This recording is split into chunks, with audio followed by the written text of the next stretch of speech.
Britons have reacted with fury after Michel Barnier suggested a 2-year Brexit delay in a letter to opposition leaders. The EU's chief negotiator said Brussels is open to extending the transition period in a letter to the Westminster leaders of the SNP, Liberal Democrats, Plaid Cymru, SDLP, Green Party and Alliance Party. But the offer has prompted an angry reaction on the Daily Express Facebook page. One reader commented, "The Remainers have no powers to agree to any of it. This is demonstrating how worried and desperate the EU is getting over our no-compromise stance. Keep it up, Boris." Another wrote, "Of course they're willing for a delay.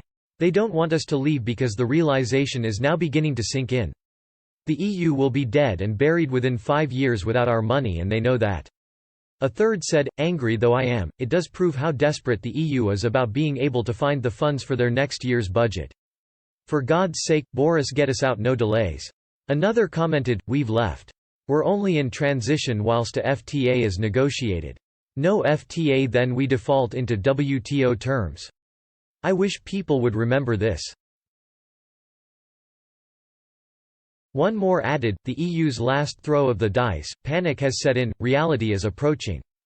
Mr. Barnier was responding to a letter from the party leaders on May 15 demanding a 2-year extension. The EU chief said, such an extension of up to 1 or 2 years can be agreed jointly by the two parties.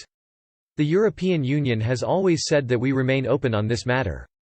Any extension decision has to be taken by the Joint Committee before July 1, and must be accompanied by an agreement on a financial contribution by the United Kingdom. The SNP's Westminster leader Ian Blackford welcomed the letter and called on Boris Johnson to accept the offer. Acting leader of the Lib Dems Sir Ed Davey added that it is high time for the Conservative government to think again on the deadline.